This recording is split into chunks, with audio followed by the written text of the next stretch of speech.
बिस्मिल्लाहिर्रहमानिर्रहीम। अस्सलामुअलैकुम नाजरीन। बख्त नसर या नबूकद नसर बादशाह कौन था? उसने फलस्तीन पर क्यों हमला किया था? और वो कौन से दो अंबिया थे जो बख्त नसर के मुशीर थे? बख्त नसर ने हजरत दानियाल अलैहिस्सलाम पर क्या इल्ज़ाम लगाया था और उसी इल्ज़ाम की वजह से उसकी मौत का अजीबो गरीब वाक़या क्या था? पूरी दुनिया पर हुकूमत करने वाले चार बादशाह कौन से गुजरे हैं, यही हमारी आज की वीडियो का मौजू होगा। और आज हम आपको बाबिल के बादशाह बख्त नसर के हवाले से मुकम्मल मालूमात फराहम करेंगे। मगर वीडियो में आगे बढ़ने से पहले अगर आप हमारे चैनल पर नए हैं तो बराए मेहरबानी हमारा चैनल info@adil सब्सक्राइब करें, जहां आपको बिलखुसूस इस्लामिक हिस्ट्री और बिलुमूम दुनिया भर की मुनफरिद मालूमात पर मबनी वीडियोस मिलती रहेंगी। नाजरीन, तारीख की किताबों में लिखा है कि बख्त नसर या नबूकद नसर अपने ज़माने का एक सफ़ाक तरीन बादशाह गुजरा है, जिसके दौर के बारे में मौरिखीन का ख्याल है कि उसका दौर हज़रत ईसा अला नबीना अलैहिस्सलाम की पैदाइश से तकरीबन 600 साल पहले का था। उसकी हुकूमत का मरकज़ बाबिल था, जिसको आज बाबिलोनिया भी कहते हैं और बैबलन भी कहा जाता है, मगर कुरान मजीद फुरकान हमीद में इसका नाम बाबिल दर्ज है। नाजरीन, बख्त नसर का बाप नबू लासर एक बादशाह था। उसके बाप ने उसको मिस्र पर हमले के लिए भेजा और उसने जवानी में ही मिस्र को फतह कर लिया। अपने बाप नबू लासर की वफात के बाद बाबुल के तख्त पर बैठा। 597 कबल मसीह में यहूदा बगावत खत्म की। उस इलाके में दोबारा बगावत हुई तो यरूशलेम और फलस्तीन को तबाह कर दिया। 586 कबल मसीह में 4000 फलस्तीनियों को गिरफ्तार करके बाबुल लाया। फलस्तीनियों की उस कैद को बाबुल की असीरी कहा जाता है। नाजरीन, उस जमाने में सल्तनत की ज्यादातर दौलत बाबुल की किलाबंदी और तामीरात पर खर्च की कहते हैं। उस दौर में उसका महल एक अजूबा था और देखने वालों को महवे हैरत कर देता था। बाबुल के मौलिक बागात दुनिया के कदीम 7 अजायबात में से एक अजूबा उसी ने बनवाए थे। बाबुल इल्म अदब और तहजीब व तमद्दुन का बहुत बड़ा मरकज बन गया था। इंजील में उसका जिक्र नबूकद नसर के नाम से मौजूद है, जबकि तफसीर जमल में उसके बारे में लिखा है कि वो एक लावारिस बच्चा था और उसके बड़े होने पर बादशाह वक्त ने उसको बाबिल का गवर्नर मुकर्रर कर दिया था। तफसीर में लिखा है कि बख्त नसर कौम अमालिका का एक बच्चा था। उनके बुत नसर के पास लावारिस पड़ा हुआ था और उसको चूंकि उसका नाम मालूम नहीं था, लोग उस नसर बुत की वजह से बख्त नसर यानी नसर का बेटा कहने लगे। खुदा की शान कि यह लड़का जब बड़ा हुआ तो उस वक्त के बादशाह की तरफ से सल्तनत बाबिल पर गवर्नर मुकर्रर हो गया। फिर वो खुद दुनिया का बहुत बड़ा बादशाह बन गया। नाजरीन, बख्त नसर ने जब बैतुल मुकद्दस पर हमला किया तो बैतुल मुकद्दस को बिल्कुल ताराज कर दिया और इस जालिम बख्त नसर बादशाह ने बैतुल मुकद्दस को तबाह करते वक्त 40,000 तौरात के आलिमों को चुन चुन कर कत्ल भी किया और 80,000 लोगों को कैदी बना लिया था। बाज़ मौरिखीन के मुताबिक उन असीरान बनी इसराइल की तादाद 80,000 से जायद थी और उन असीरान बनी इसराइल में हजरत दानियाल अलैहिस्सलाम और हजरत उज़ैर अलैहिस्सलाम भी मौजूद थे। बादशाह बनने के बाद जब बख्त नसर ने बैतुल मुकद्दस पर हमला किया तो उसने बैतुल मुकद्दस को मुकम्मल उजाड़ दिया।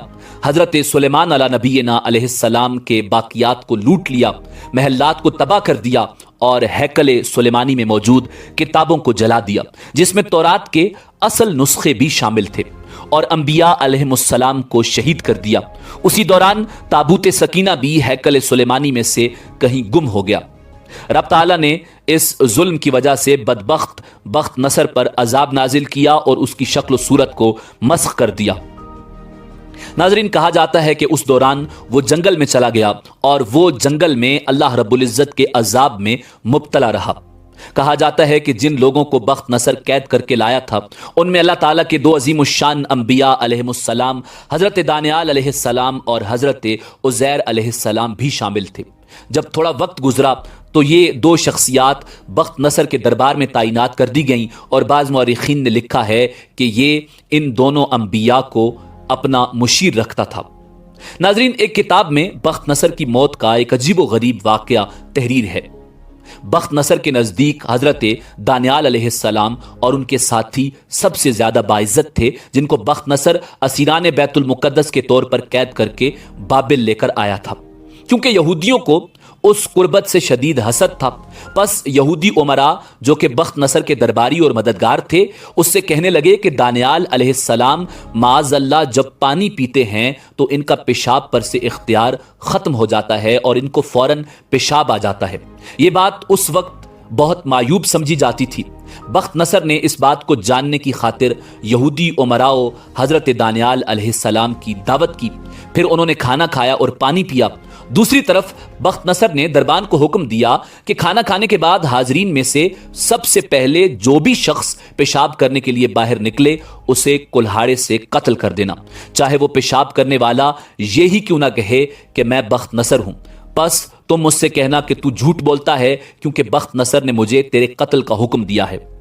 ناظرین، کہا جاتا ہے کہ کھانا ختم ہوا تو سب حاضرین میں سے اللہ کے حکم سے سب سے پہلے بخت نصر کو پیشاب کی حاجت ہوئی اور وہ اٹھ کر کھڑا ہوا اور باہر آیا۔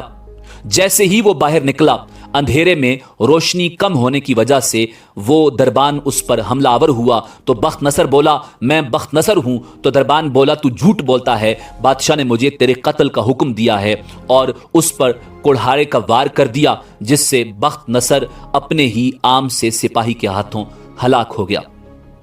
ناظرین، بعض یہودیوں کی کتابوں میں اس کے بارے میں تعریفی کلمات بھی موجود ہیں کہ وہ نیک تھا، صالح تھا یا نجات دہندہ تھا، مگر یہ سب جھوٹ ہے، جبکہ اکثر یہودیوں کے مطابق انبیاء کا قاتل ہونے کی وجہ سے بخت نصر بدبخت و نامراد تھا۔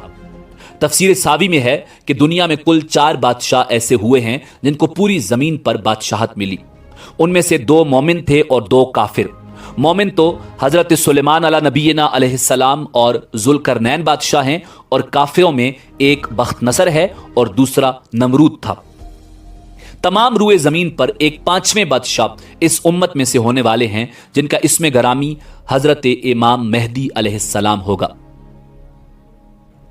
ناظرین، تفسیر خازن میں ہے کہ جب بھی یہودیوں نے فساد، شرنگیزی اور اللہ تعالیٰ کے حکم کی مخالفت کی تو اللہ عز و جل نے کسی ایسے شخص کو ان پر مسلط کر دیا جس نے انہیں ہلاکت اور بربادی سے دوچار کر دیا۔ پہلے جب انہوں نے فتنہ و فساد شروع کیا تو تورات کے احکامات کی مخالفت کرنے لگے تو اللہ عز و جل نے بخت نصر کو ان کی طرف بھیج دیا، جس نے ان کو تباہ و برباد کر کے رکھ دیا۔ کچھ عرصے بعد پھر جب انہوں نے پھر سر اٹھایا تو تیتوس رومی نے ان کی اینٹ سے اینٹ بجا دی۔ پھر کچھ عرصے بعد جب انہوں نے پھر شرنگیزی شروع کی تو فارسی مجوسیوں نے ان کا حشر نشر کر دیا۔ پھر کچھ زمانہ گزرا اور وہ فساد میں مبتلا ہوئے تو اللہ تعالیٰ نے مسلمانوں کو ان پر تسلط اور حکمرانی اور غلبہ عطا فرما دیا۔ بخت نصر کے بیت المقدس کو تاراج کے فوراً بعد ہی حضرت عزیر علیہ السلام کا واقعہ ہے، جو ہم نے اپنی ایک ویڈیو میں تفصیل کے ساتھ بیان کیا ہے، جس کا لنک ڈسکرپشن میں موجود ہے۔ ناظرین، حضرت وہب بن منبع سے بخت نصر کے بارے میں ایک روایت بھی موجود ہے جو کہ حیات الحیوان نامی کتاب میں موجود ہے کہ بے شک اللہ تعالیٰ نے بخت نصر کے چہرے کو پہلے شیر کی شکل و صورت میں تبدیل کر دیا تھا، پس شیر درندوں کا بادشاہ بن گیا۔ پھر بخت نصر کی شکل اللہ تعالیٰ نے گدھ کی شکل میں کر دی، پس گدھ پرندوں کا بادشاہ بن گیا۔ پھر بخت نصر کی شکل بیل کی شکل و صورت پر تبدیل ہو گئی، پس بیل مویشیوں کا بادشاہ بن گیا۔ بخت نصر کی شکل کو جنگل میں اللہ رب العزت نے 7 سال تک تبدیل کیا، مگر اس کا دل انسان کا دل ہی رہا۔ اسی وجہ سے وہ بخت نصر تمام مسخ شدہ صورتوں میں بھی انسانی سوچ اور طرز عمل کو اپنائے رہا۔ پھر اللہ تعالیٰ نے بخت نصر کو انسانی شکل لوٹا دی تو اس کی روح بھی لوٹا دی۔ صدی لکھتے ہیں کہ جب بخت نصر کو حق تعالیٰ نے دوبارہ انسانی شکل عطا کی تو اس کو بادشاہت بھی لوٹا دی، مگر بجائے اس نے قدرت الہی کا شکر گزار بننے کے اللہ کے پیغمبروں کا قتل کیا اور ان کے مخالف بن کر ہلاک و برباد ہو گیا۔ ناظرین، یہ شکل والی شاید ایک اسرائیلی روایت ہے جس کی تصدیق یا تردید مشکل ہے۔ اسی وجہ سے عیسائیوں اور یہودیوں کی کتابوں میں بخت نصر کو مختلف اشکال میں دکھایا جاتا ہے۔ حضرت وہب بن منبع رحمۃ اللہ علیہ ایک تابعی بزرگ تھے جو یہودیوں کے بہت بڑے عالم تھے، جو بعد میں ایمان لے آئے۔ ان کی روایات میں پچھلی امتوں کے واقعات کثرت سے ملتے ہیں۔ नाजरीन, इसी उम्मीद के साथ इजाज़त दीजिए कि आपको हमारी वीडियो पसंद आई होगी। मिलते हैं बहुत जल्द एक नई तारीखी, तहकीकी और मालूमाती वीडियो के साथ। देखते रहिए info@adil। अल्लाह रब्बुल इज़्ज़त आपका हामी और नासिर हो।